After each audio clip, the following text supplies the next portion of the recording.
You better come prepared because they don't fuck around on Monday. Monday, most people come in. I had such a great weekend. Oh my God, go fuck yourself. That was then. This is now, bitch. It's a whole new set of rules. It's Monday. If you ain't waking up with the taste of blood in your fucking mouth like a shark 5 feet from the shore, you fucked up. You understand? Because Monday is when you go. Everybody else is like, still the weekend. You fucking go. Yo, what it do, man? Happy Monday, West Coast boy. Monday.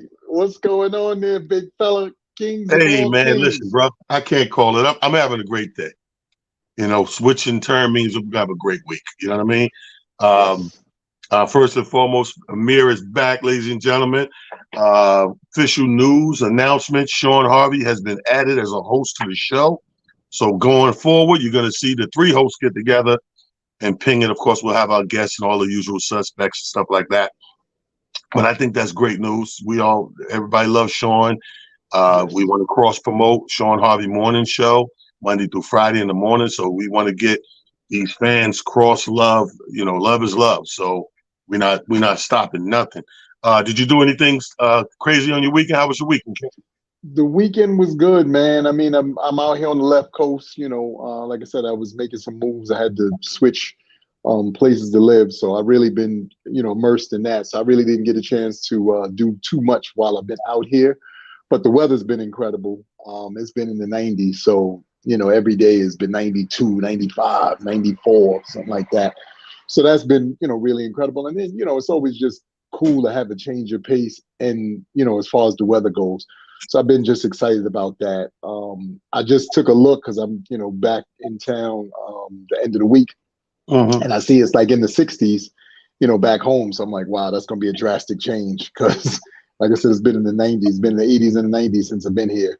So that's been really, really fun and cool because I could just, kind of wear tank tops, shorts and all that kind of stuff and, not really be too immersed in anything else. But it's been incredible. I love, Vegas just from the standpoint of, it's peace of mind for me. I come out here and I get a chance to woosah and just, relax a little something. Not like when I'm home and everything seems to be moving at a amazing pace. But I'm thankful and I'm mindful, man. And, to like you said, what this is motivating, how this is motivating for me, we always try to make sure we tie these things in, is when I'm out here, first of all, it's got to be the Tesla capital of the world. I ain't never seen so many Teslas in my life. But besides the Tesla capital, it's just, seeing the people out here. Like where I was living in before was Summerlin.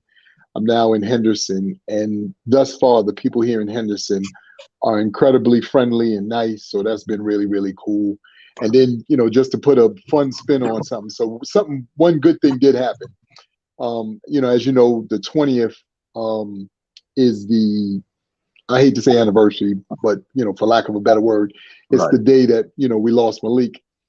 So we were in downtown Summerlin and I had on my Clippers jersey and we were having something to eat in this restaurant. And a brother came up to me and he said, man, I tried out for Riverside with your brother when I was 13 years old, man. He said, always just a good dude, somebody, he said somebody who I always respected. He said, always has been, amazing to me. He's a doctor out here. He lives out here with his wife and his son. And he said he was telling his son when he saw the jersey, he was like, hey, man, he said, you don't know. He said, you just starting to play ball. He said, but when you get a moment, Google this name, Malik Sealy. He's an absolutely incredible dude. So I went over, got a chance to meet his son, told his son, hey, look, man, if basketball is your passion, just take it serious and, do the work, put in the work. Don't short it. Don't, be thinking because you got 3 highlights on Facebook or something like that that's making that's going to put you in the league. You got to do the work. I said, if you're not paying attention to anything else, well, what's going on with the, playoffs, the teams that are putting in the work are the teams that are winning. And he was like, man, I really appreciate you coming over and talking to my son. I said, man, listen, I've been thankful and blessed to, have my brother, do so many things similar to that.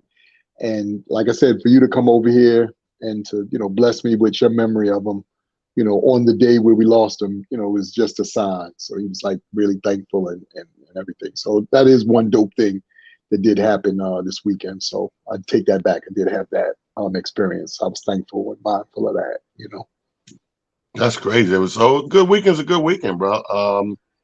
That's what I got to say about that. You have a good weekend.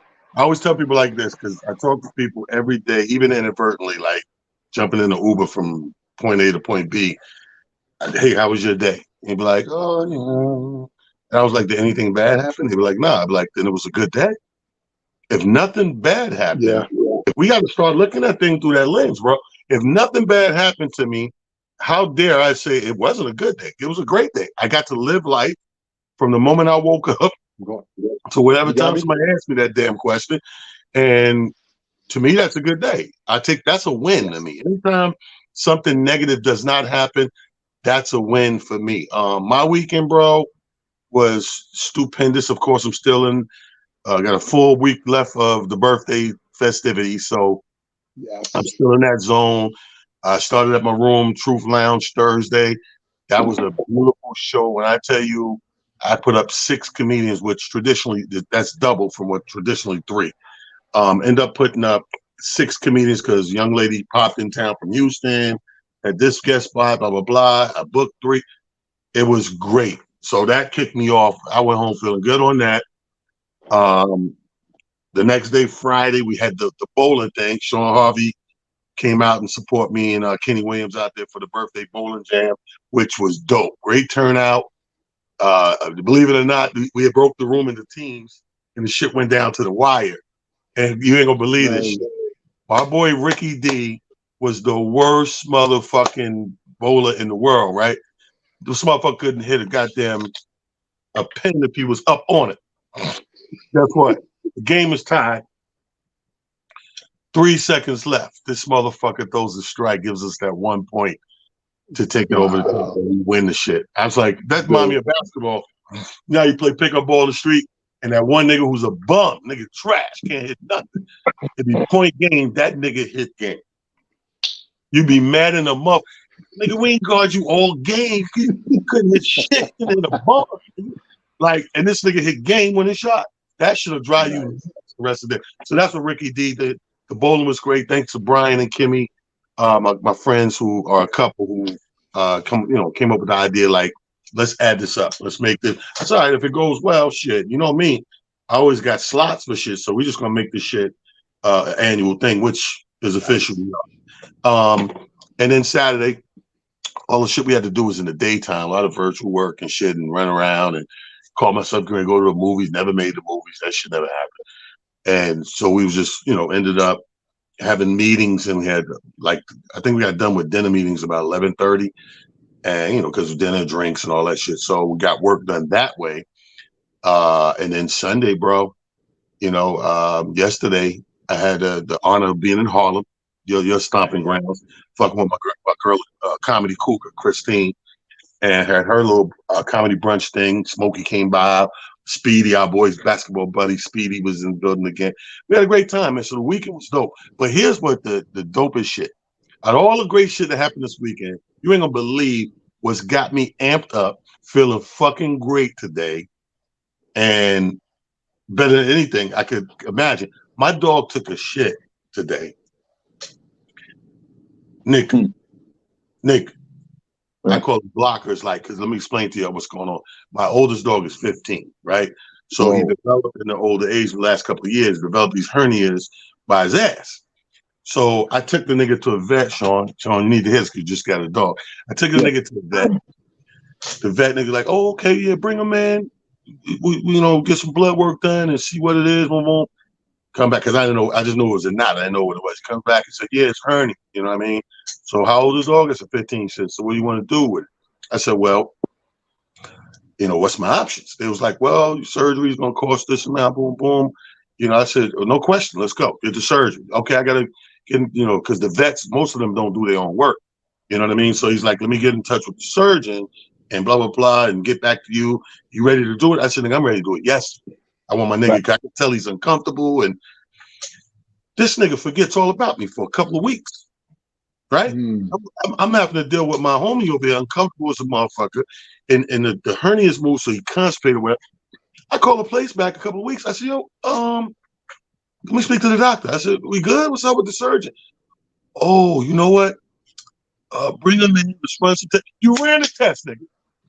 Stop that. Stop that trying to get that double money. You ran those tests. You told me the results of what it is. I need a goddamn surgeon date. Drop this nigga off, slice his ass open, get the hernias out. So quicker you do that, quicker this nigga comfortable and back to his life. Right. So anyway, fast forward months, shit's never happened. They dragging their feet back. Well, I said, listen, man, I can't do it. So I go to the research, Googling up a bunch of hernia shit, whatever. And it was like, well, you can take the holistic approach, which is these meds. And it's about 4 or 5 months you're going to do it. And it's supposed to shrink the hernia holistically instead of cutting them open. And it's going to just take more time. You know what I mean? So we've been on this for about 2 months. So this motherfucker went out today. And before he went to the bathroom today, you know, we go to the bathroom a little bit at a time. But I could feel that motherfucking knot, right? I'm like, this fucking hernia got big. Why he shit that shit out today, son? What? Wow. He shit that shit out 2 hours ago, bro. I'm looking Hold at on. Whoa. Stop for a second, man. Round of applause. Round of fucking applause, man. Yes. I'm motivated like a motherfucker, bro. And I'm looking at him. So now I thought, Shawn, I just thought it was a good release originally. When we get back up and he comes and sit next to me on the fucking couch and I'm petting him. So I said, let me, you know, I'm touching the back where it was before. It's nothing there. It's all fatty. So I'm like, I said, let me find the fuck out, bro. Like, so I'm on cloud nine. Don't mind me. Shawn, how was your weekend? Don't mind me. Oh my God, what a story, man. I'm happy, bro. I'm happy. Did you go look at the poop and see? There go my dog right there. Did you go look at the poop and see the hurt? Did you see the evidence? Nigga, did I look at I pick my dog shit up. So I'm a professional shit picker up. You know, I got 15 years, man. You got dogs. Yeah, it ain't the old days. Remember the old days? Old days, we leave that shit, keep it moving. Scooper. Yeah. But now you realize over the years, you ever go to a neighborhood where they don't pick shit up at? You realize you don't want your place to be like that. Yeah. You don't want your place to be like that, your neighborhood, your block, your community, because that shit accumulates. Because everybody got dogs these days. It ain't like yes, of course. There's one nigga on the block with a dog. I can tell you right now, in the vicinity of my square block, it got to be 12, 15 dogs. Yeah. And I know it's weird. It's weird about that. And by the way, I had a great weekend. Amir, blessings, my brother.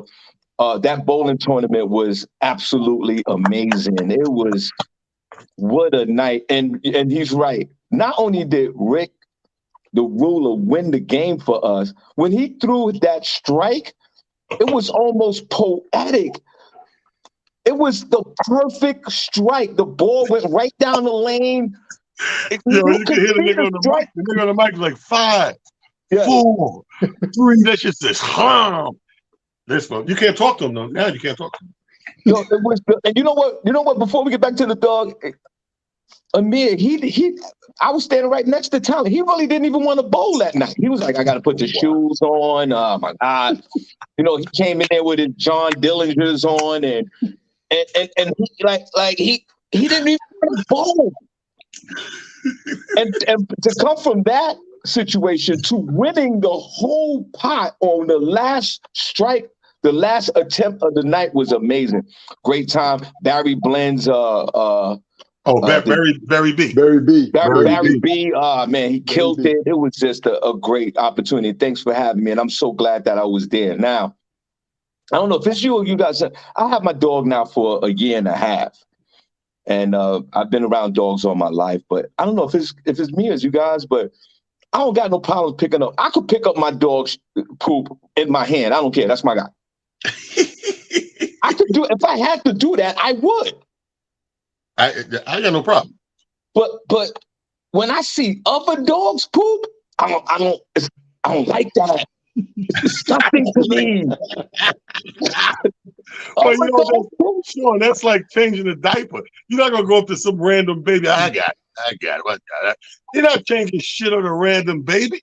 Now, if it's your baby, all day you in the fucking room. But somebody else's baby, you're like, oh, no, your baby. What do you eat? What do you eat? Like that shit. I was in the Bronx. I was in the Bronx earlier today. I was in the hood. I was on Jerome, 170th Street, whatever, and it was this big dog poop in the street, and I was like, "Oh my God, this is disgusting." No, the Bronx is turning into Staten Island, and what I mean by that is these niggas are caught in a time warp. Like they still not picking it up. Like I ain't gonna lie to you, nigga. I remember about damn, it got to be like 11, 12 years now. But it was this chick I was talking to in the Bronx. Right. Nice girl. Like, you know, pleasant motherfuckers you like to be around. Like, they just make you laugh. You can laugh together and all that. So she's like, yo, come to the crib. I'm off today. I'm like, you know what? I'm going to chill over there, whatever. I ain't doing shit. I parked about not even a full block down, like maybe 2/3 of the block down towards the corner. And get out, nigga. So I had the caddy at the time. I get out. So you know how you get out the driver door, you come around the back to get on the sidewalk. Yeah. Nowhere to put my foot. There was so much shit. So now I'm like, fuck, right? So I'm doing this shit. I gotta go 2/3 of a block down to the building door. I'm fucking disgusted. Yeah. I go inside, I say, yo, there's mad shit on your block. She said, I know, they don't pick it up, whatever. I could not get past that shit, bro. I was probably there for 45 minutes. My plan was to chill, but it was all in here. I was like, yo, I gotta go. I got my car disgusted. Needless to say, the bitch never got another visit. And I told her later on for a while, and then I was like, I didn't want to say it, but then for a while I was like, yo, I sang on front. I don't feel good. Like I can't go over there.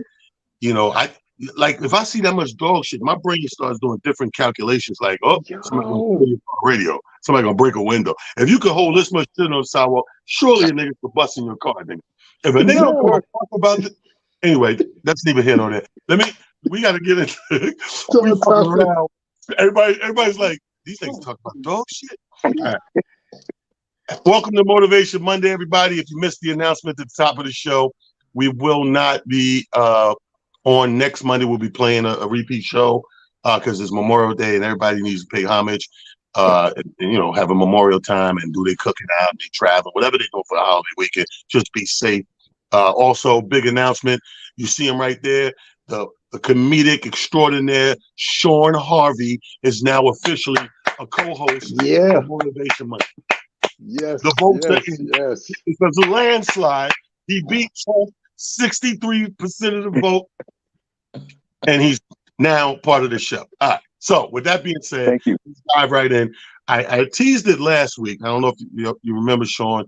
Amir wasn't here, but I teased this week and say that I had an interesting conversation maybe 2 weeks ago.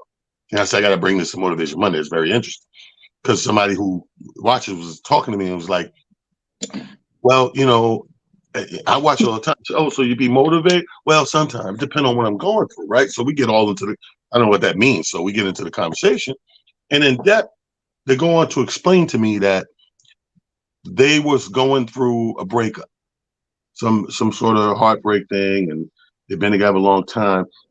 And deep into what I got from the conversation is the woman admitted to she finds it hard or is less motivated if she's not in a relationship. So I wanted to put the question and start the conversation of, does that matter? Is that a real thing? Does that matter? Like you find yourself less or more productive depending on your relationship status? Because there's got to be something to it, because Luther Vandross would be the biggest example.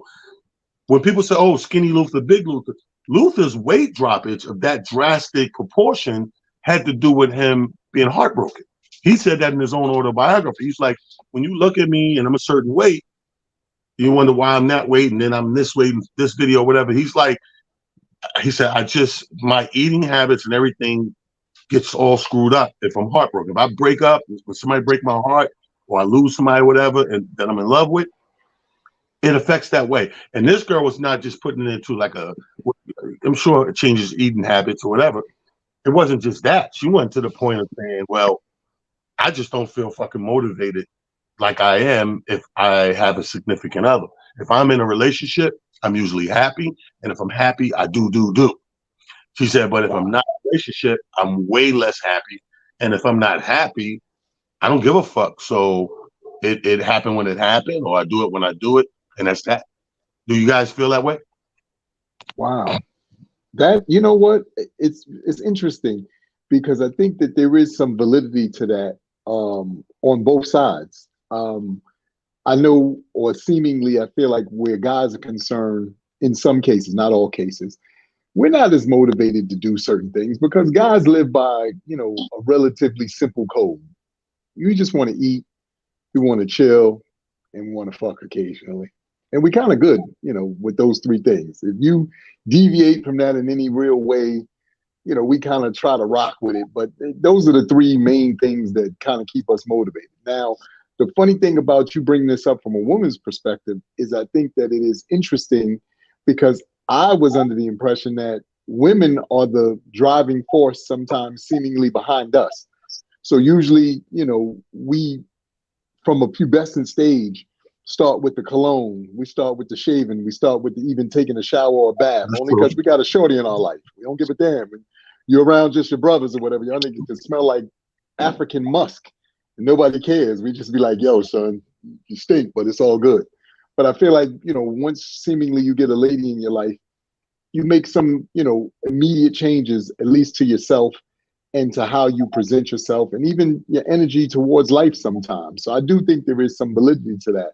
I do think, though, that in this day and age, or at least I'm hoping I should say, that is starting to change, meaning if you give someone that much power, and it doesn't make a difference if it's a man dealing with a woman or a woman dealing with a man, then you're really in trouble because what'll tend to happen is you'll look down the line and have had this whole situation happen and you didn't advance in life because you were supposedly waiting for somebody else to plug in to in order to make your life and appreciate your life. And that's not good. So I think there's, like I said, there's some validity to that, but it's an interesting, topic for sure. But is it giving the person power, or is it you? Is it your fluctuation of said power? Like, my brain didn't go there. Where you just went is very interesting because my brain didn't go that far to saying to assuming that because my fluctuation of feelings and motivation and tenacity, if you will, varies. I don't look at it like I'm giving that person power.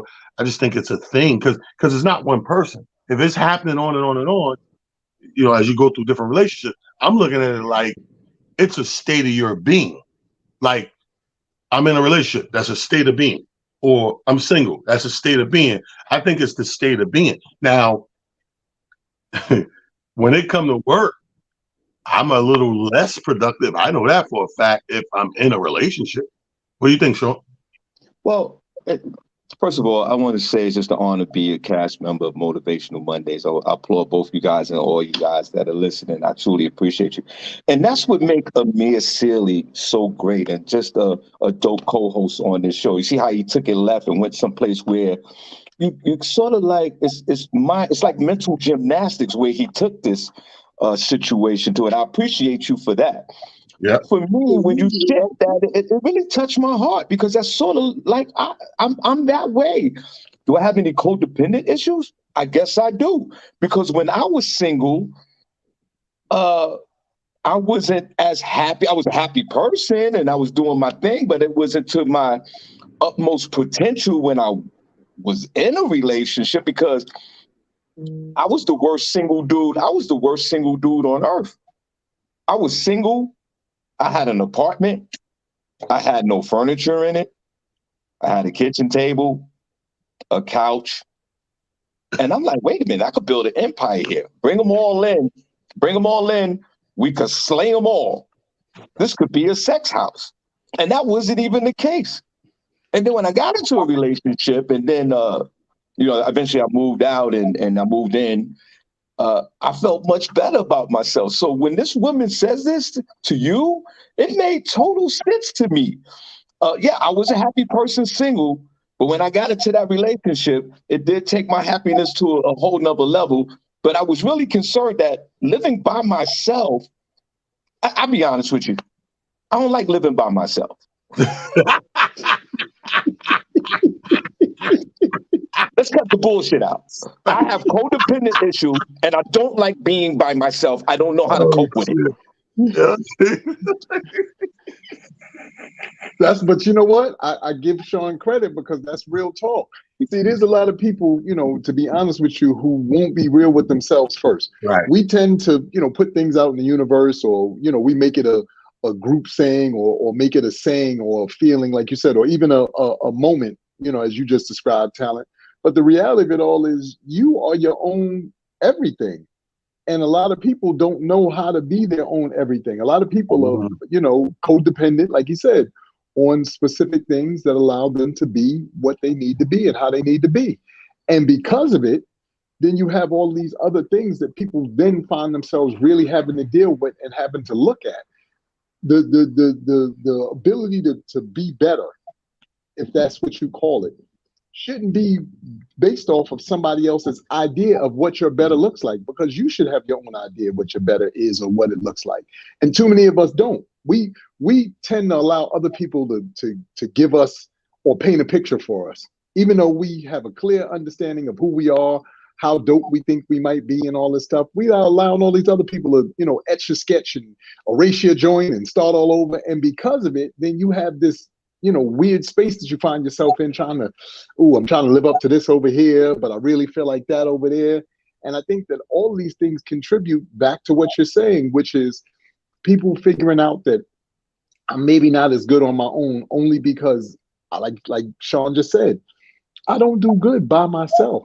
I need somebody else or something else to kind of, attach myself to, just as a way for me to feel as though I'm doing something, or there's some sort of measure or barometer that I could, measure myself to. And I think that that's a slippery slope to be in, just because, like I said, if that other person ever decides that they don't want to be involved with you anymore, now what you want to do? Right, back to the drawing board. But the New York King makes sense too.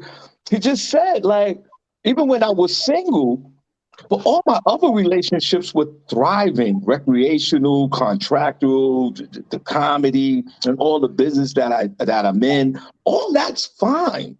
Right. That's great. I actually thrive. But when I go home by myself, that was the problem. So it is a like you would say, slippery slope. You thrive in certain areas of your life when you're single. I mean, for me. Yeah. But then when I'm not in a relationship, I'm like, there might be even some feelings of inadequacy. Like I said, codependency. I agree with both of you guys with that. Let me ask you a question. And this will go out to the men, and then we'll flip it for the women. But are you a mama's boy? Ask yourself that. Are you a mama's boy? Because that makes all the sense in the world to me for a guy who feel like that. Like, that comes from somewhere. You know what I mean? Yeah. That's not a natural state. And women are going to be mad at me, but every time I get in relationships, I got to keep it 100. Yeah, no doubt. Talk species wise, and people don't understand this. It's not natural for the male to be with one anyway. I know women gonna fucking tear it apart and they hate to hear it, whatever. This thing called civilization and society.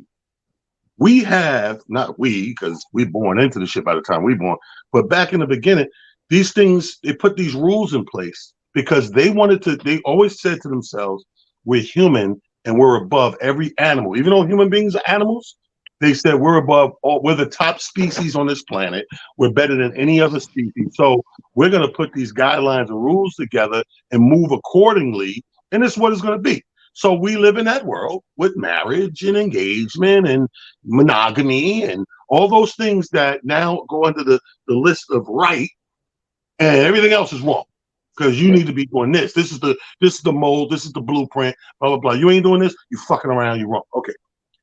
Here's the thing.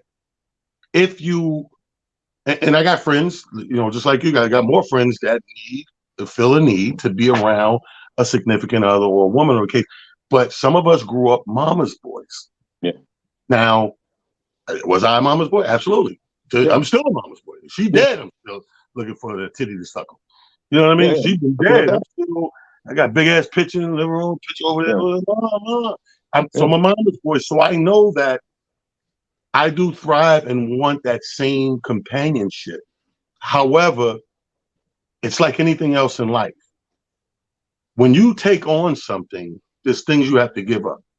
So now you have to ask yourself, you have to do your own calculations. What I've given up to do this, does it balance out? Does it work? Because as much as I love a good woman and good company and companionship, I know me too. So at the same token, I know that I start doing less things. You know what I mean? Like perfect example, the last girl I lived with, Martine, in Hackensack, New Jersey. I like unofficially moved in. It didn't move in here. I unofficially moved in there, right? So I'm in there, the condo in Hackensack and shit. And I just noticed myself week after week, I'm saying no to everybody on the phone. Yo, come over here and do this comedy shit. You good? I'm good. I got mad checks coming in. I got mad checks coming in. Fucking movie residual, TV residual. I do 1 or 2 big fucking shows a month. I'm good. So I fell into this fucking, I guess looking at it now in hindsight, I fell into this little funk where I feel like getting the fuck off that couch or getting out the house every time. Now I'm gonna sit here. I go on a terrace, nigga. I look out for her daughter to come off the bus from school. Come on, get your ass in the house. You know, make sure everything good. Now I'm the housewife. I'm waiting for this bitch to come on. I'm sitting. I'm on the fucking porch. Not porch, fucking terrace. Yo, I was that nigga for a long time. So, and then I forgot what happened. Something happened though, and I had this fucking epiphany. Like, yo, what the fuck am I doing? I said, I got to do that shit. So now I started calling people. Fuck waiting for the call. I started calling people. Yo, your thing over there popping there? Yeah, coming over there and get my reps up and get. You know, I felt that bug get bit again, or the comedy bug that. You know how that is when it goes off and on. Well, we get that bug and we got to be around that shit and try to get on the stage. So I felt that. I was like, yo, you know what? So I said, I started doing the bug. So once I started doing the bug, because of geographically where she was and where my house is right here, I started spending less nights over there. Yeah. You know how women are. Gotta be a reason. Not the one I got. You know, they gotta be their reason. You know, it's a woman reason. Met a bitch, you got a bitch. Ain't nobody got a bitch. Yeah, I got a bitch. A bitch is called comedy. Bitch is calling me like crazy all day. Check my text. You know what I mean? So that shit broke off because of that. But this is what I mean by when you take one thing up, the other thing, like you said, something's going to suffer. That's what it is. It's called a compromise. But the problem with a compromise is, what are you willing to compromise? I know for a fact I am not ever willing to compromise this bitch that I go with called comedy. Yeah, of course. I've been there. I don't like it. It's not good for me. It's not good for my soul.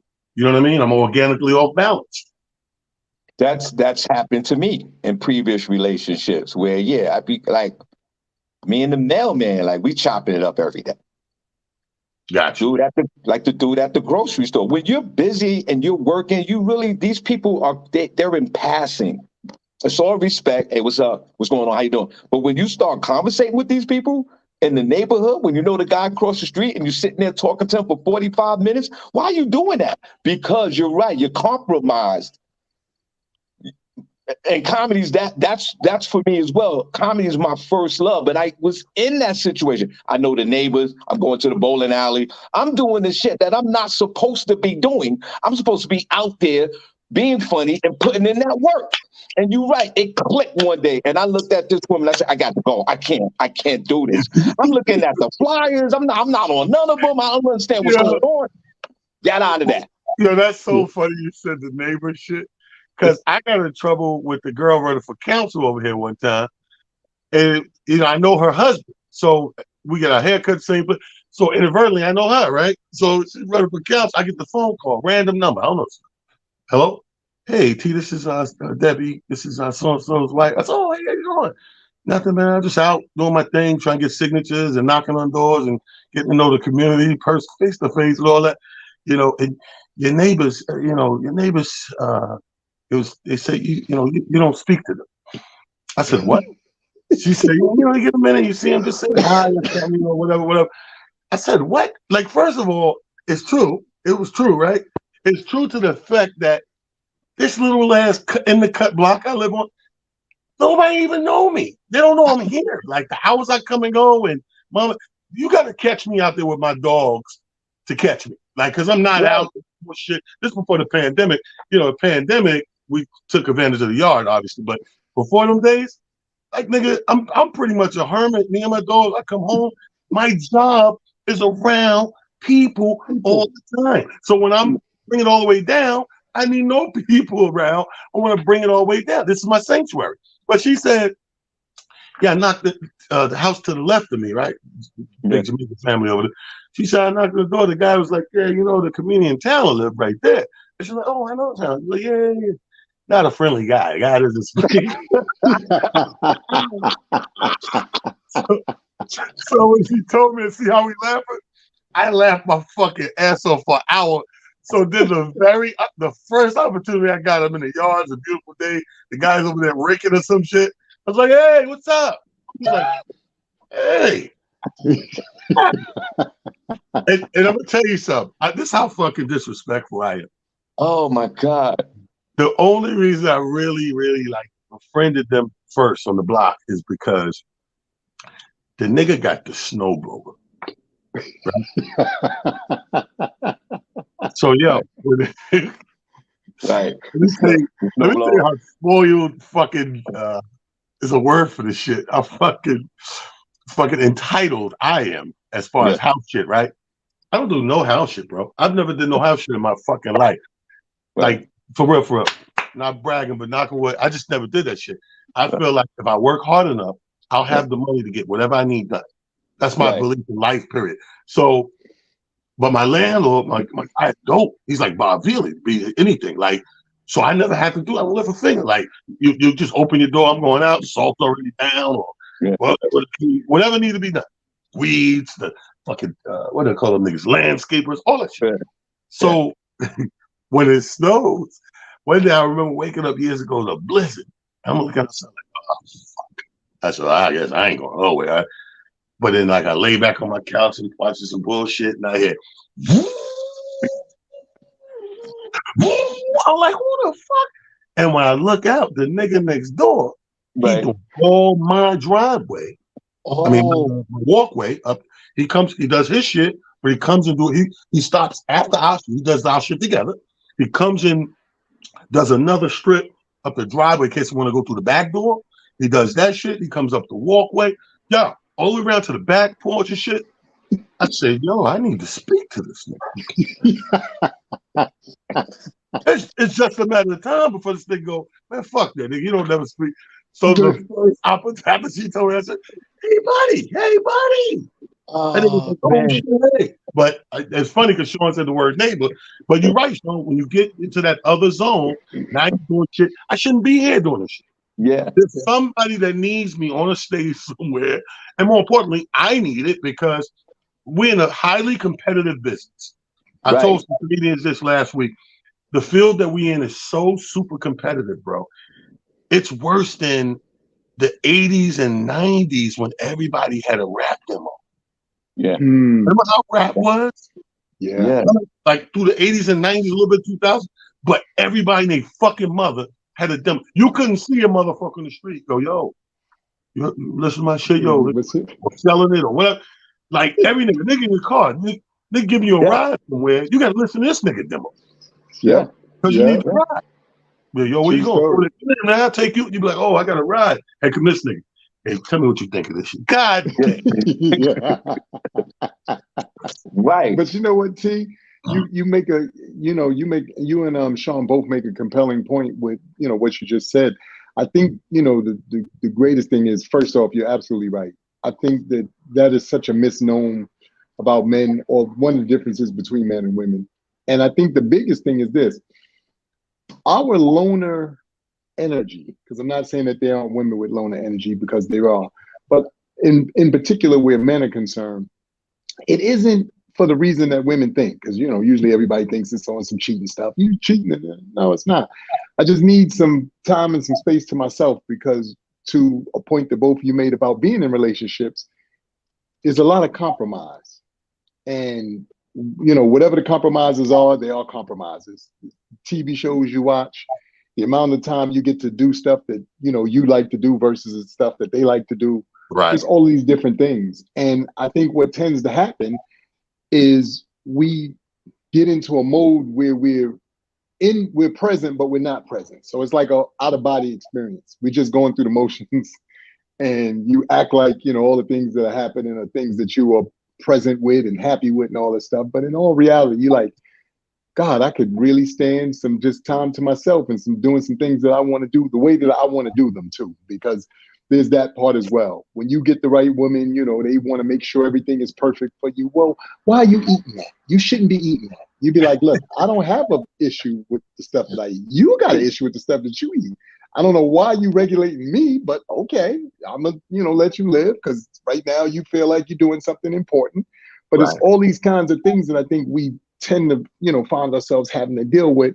And women, being the nurturers that they are, and that's, part of what their purpose is to some degree, is the nurturing. So we have to allot for that. But ours is really just to roam, look around, smack things around if need to be, put stuff in order, and then keep it pushing. I think that you made a perfect situation when you brought that up, because I always tell people, go look at the animal channels. Look, I don't care what animal you look at, bison, lions, hyenas, whatever. Because hyenas, I think, are the only ones that actually act in reverse. Because if I'm not mistaken, hyenas, the women are the terrible ones in that group. But every other animal that you think of, it's the dudes, and our jobs is really just protection, smash, and then just make sure everything is good. The kids are never following the dad around, and if he is, he smacks him in the side of the head, go sit down somewhere, whatever. Get out of here. Leave me alone. It is what it is. But people don't take. This is what I always say. People don't look at that. We just look at the stuff that we or see the things that we hope and want to see, but we don't really see the entire picture. So go ahead, Shawn. They say you need to do better. Like, you know what I mean? Yeah. Like, you wrong. No, this is nature, bro. This is how nature works. But real quick before Shawn talk, speaking of that, plug in the fucking. If you haven't seen the elephant thing on Disney Plus, watch that. And if you haven't seen, one I watched 2 days ago was the chimpanzee shit, the chimpanzee empire, nigga, chimp empire, nigga. A lot of this shit we talking about, we think we know, we have no idea. This is how you know they edit. I don't know if it's the world or just this country, but they edit all the information you get. Nobody ever gives you all. Now that you got all these streaming services and niggas need content and content is king, they starting to go in depth and give you the nigga. I didn't even know chimps ate other monkeys, nigga. Yeah. Wow. Yo, I thought all they taught us was bananas and shit like that. Yo, I saw that chimp empire. That was compelling. All those episodes. Crazy. I would strongly suggest folks check that out on Netflix. But yeah, speaking of relationships, like when I got with my wife, she already knew, like, because she was already into the comedy game. She already knew what it was. Like, it was like, I'll see you when I see you. I gotta get out of here. I gotta do my job. So sometimes with those relationships, you gotta know, like, who the person has to know, especially what we do for a living. They got to understand that we have to be outside because of what you just said with the competitive nature. Now, sometimes women, and ladies, don't get mad at me. Sometimes you forget, like, who you're dealing with. And then you want your man to make these modifications and, you need to stay home a little, more and spend some time. But if I stay home, I will literally be broke. So my job is to literally be outside. So sometimes it's who you deal with. They have to know, and it doesn't matter what type of occupation it is, especially the ones that we're involved with.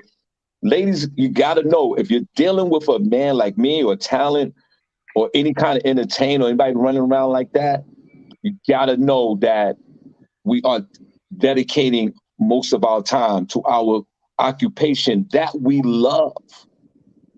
The problem is a lot of them understand in the beginning, Shawn, but they change as time goes on. Yeah, that's the problem. That's the problem I have with women. And one lady said to me a long time ago, she said, most women, you start how you're going to finish. And she said that's the real problem. Real problem is people never finish and start the same way. They'll come into you and, oh yeah, I understand what you're doing, all that, and it'll start that way.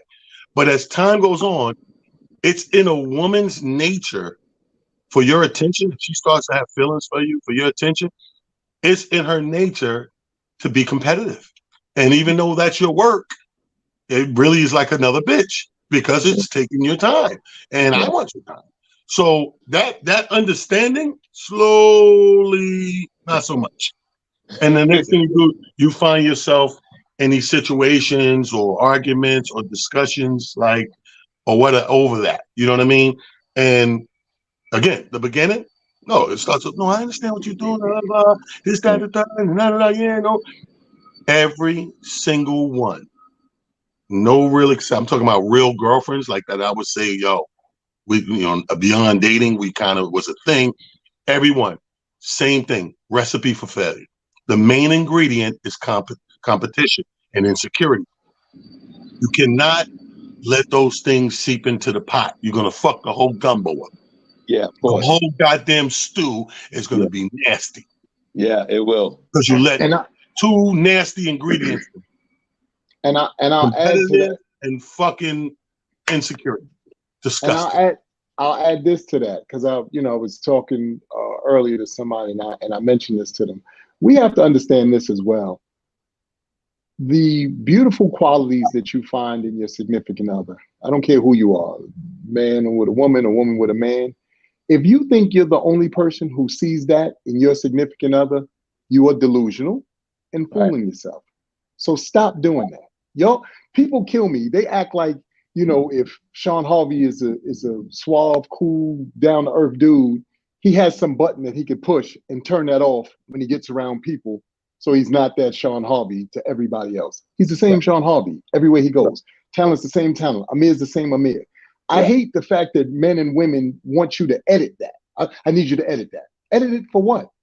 That's the same way your dumb ass came and found me. I don't know why you think supposedly now I got, like I said, some button I can push and be like, you know what? I'm not going to be the cool, calm, collective dude that I normally am because, now I'm around other people. Don't do that. To Talent's point, everything that you find incredible about that person, there are going to be other people on the planet who find those same things just as incredible. What you have to do, and Talent just touched on it, is you have to not be scared. You have to not be a person who is easily, thrown and like, oh my God, I'm jealous. Jealous of what? Jealous of what? If you found it, if you saw it, trust me, somebody else is going to find it and see it too. It is inevitable. So anybody who feels that way, here's what I suggest to you. Don't get in a relationship.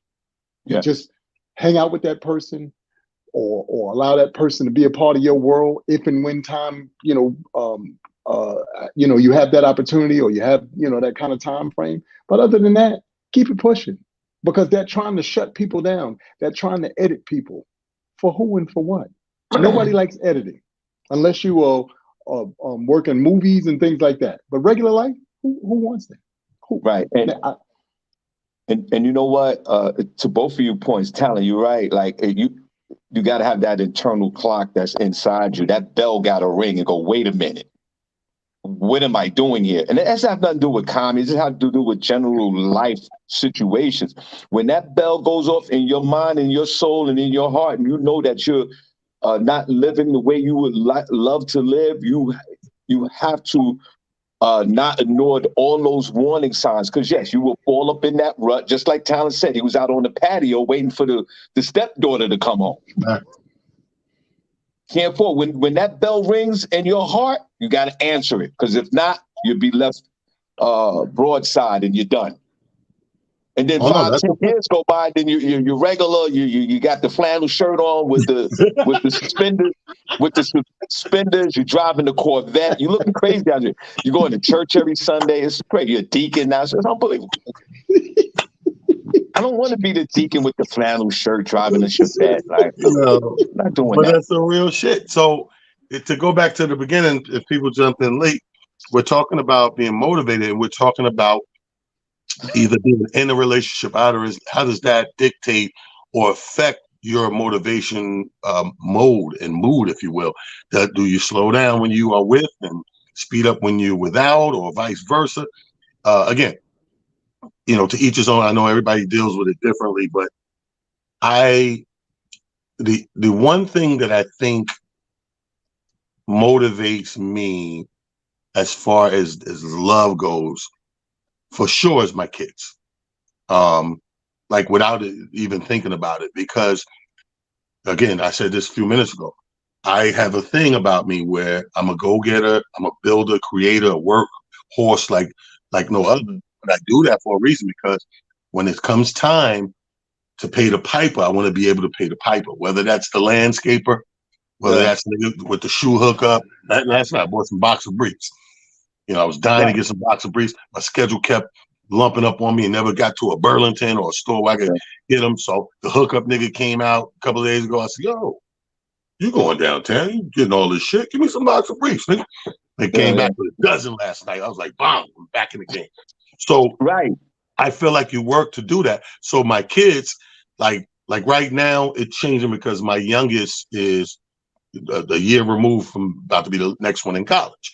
But when they're little, your engine is crazy. Your engine, you ever see the old movies with the old trains where you put the coal in the motherfucker, keep the motherfucking engine going? You feel like that when they're little, and as they get older, you still got to do what you're doing, but that's where the seed is planted. Because your seed is here now. And the one thing I'm not going to be that buster dude and just sitting on the corner with the winos and the blunts, and can't do that. Not where this motherfucker need. You got to get to a place where, okay, I get in and fit it. And that's part of growing up as well. You know what I mean? But as far as a woman, I need women to understand something. You should never get in the way with your work bitch. Let's call it the work bitch. Whatever a man does for a living, his work is his bitch. So don't compete with the work bitch.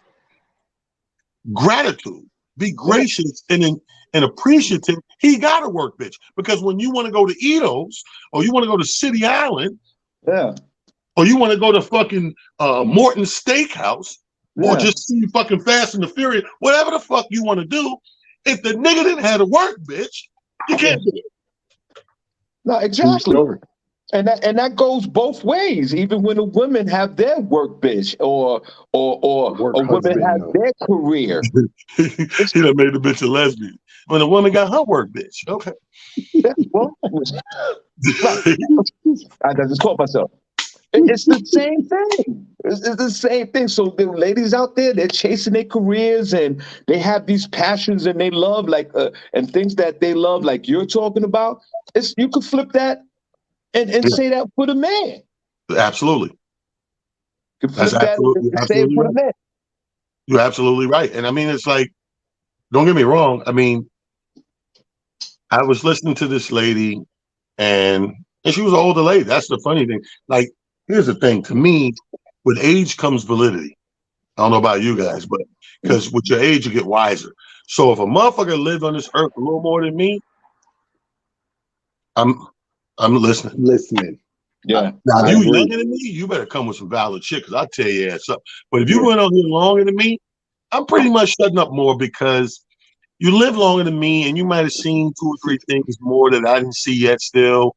You in your 60s, I'm in my 50s, and you've seen some shit. I think I've seen a lot, but maybe you've seen a few more things on this thing we talking about. And she was just honest and owning and taking accountability for relationships that she fucked up by being that way, and some that her past exes fucked up. She took accountability. She said, I ain't gonna lie to you, about 70% of my shits that didn't go good, my fault. She said about 70% was my fault, because I changed.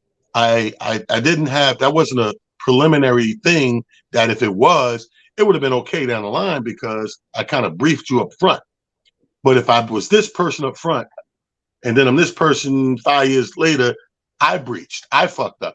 I think it was Chris Rock that did it on one of his specials, talking about we don't meet each other, we meet the representatives. Yeah. Yeah. And it takes at least 6 months or better before you start to slowly see the first, you know what I mean? Yeah. So there's a great point made as a comedian. you know, when I got that information, I broke that shit down. Like, you know what? That's a great assessment of what usually goes on. Now, I like to be the fucking exception to the rule any chance I get. Like, I try to, because I already know what's coming. Doing this over 30 plus years, and like I said, all the women start this way, change, end up this way. Now, after doing it so many times, you know it's coming. You don't know when. It's like, I always say, like, women are like a gallon of milk. But a gallon of milk is better because they put the date on it when the shit go bad. Drink this shit by October 5th, nigga. Or we gonna fuck your tummy up. Now, women don't come with a date. You got to figure this shit out midstream. Fly on the fly. You might be in 12 feet of water, Shawn. You never swam in your life. There's no lifeguard on duty, and it might be piranhas in this month. Yeah, no question. So I'm already trying to get to the fucking top. These niggas are chewing my legs to the bone.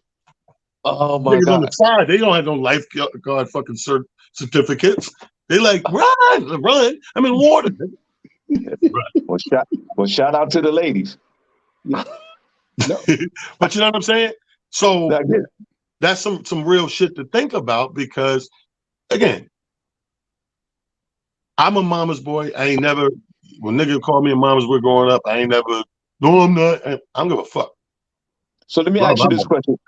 Do you think that there's a woman out there for you that gets it across the board? I think there's several women out there. I think I've had a lot of them, but I also think that, again, that time expires. That time expires. Eventually, women are the most nurturing of us, way more than men. Like they're way more into their emotions and feelings than we could ever tap into. That's just how God made us. Yes. So for that reason, Shawn, it got to come a time where, you know, a motherfucker one more or whatever, or, you know, feeling competitive or feeling neglected because, let's say you're a busy comedian. See, that's the thing. A lot of women don't look at it either. Yeah, I'm a comedian, bitch, but I'm funny, so I'm working more.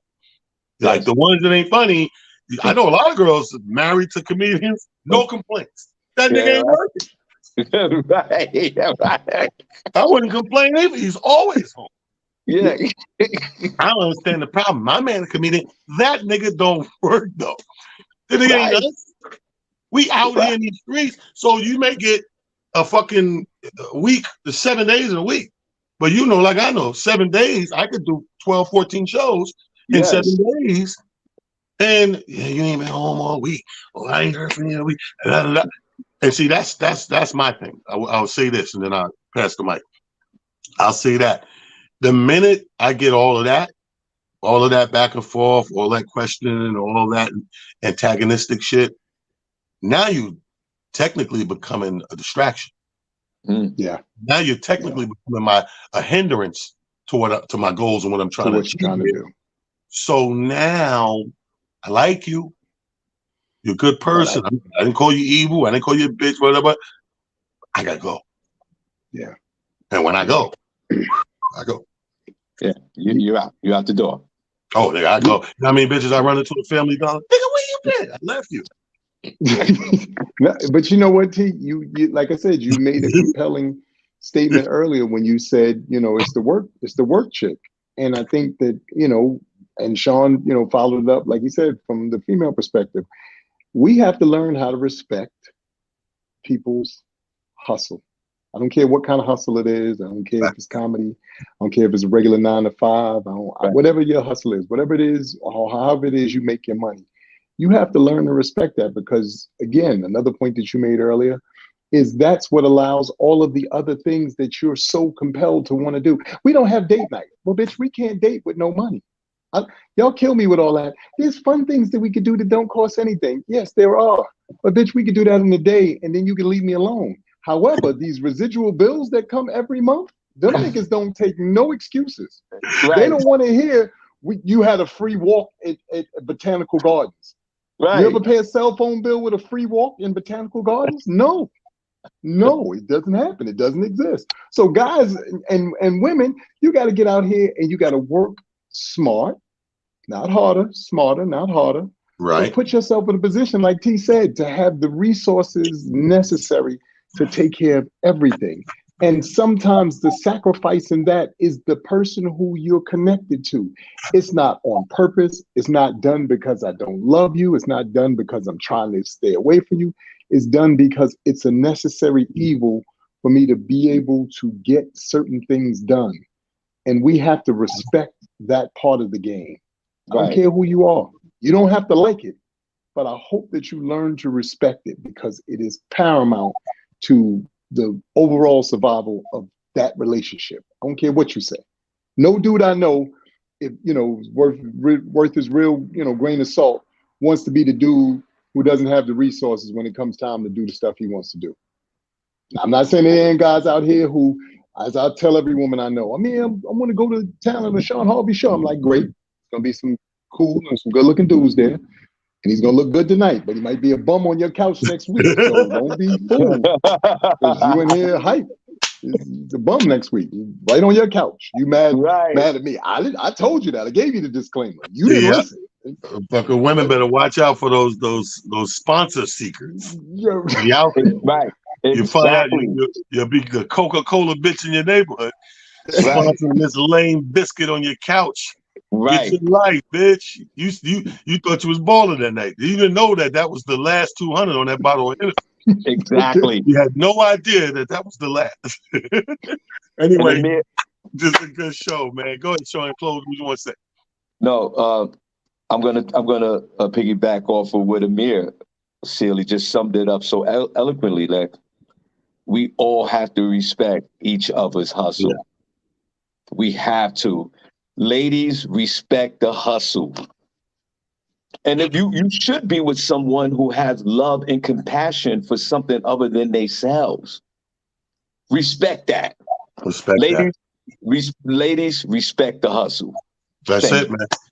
In the famous words of Amir Sealy and Shawn Harvey. Sorry we ran a few minutes over, but we thought it was worth it. Just do a self-check. Do an inventory check of yourself and see if you are one of these people that we mentioned here today on Motivation Monday. I want to thank Amir Sealy, partner in crime, Shawn Harvey, Prophet Pete, super producer. Another one for the can right here. Again, people, this is going to have to hold you for 2 weeks. Yes. We're not here next Monday, so you got more than enough homework and time to do your homework. And when we check back in, we'll see where we at with it. Motivation Monday. This is us, baby. Shawn Harvey, Amir Sealy, Talon Harris. Peace. It's Monday, cocksuckers, and you better come prepared because they don't fuck around on Monday. Monday, most people come in, I had such a great weekend. Oh my God, go fuck yourself. That was then, this is now, bitch. It's a whole new set of rules. It's Monday. If you ain't waking up with the taste of blood in your fucking mouth like a shark 5 feet from the shore, you fucked up, you understand? Because Monday is when you go, everybody else is like, still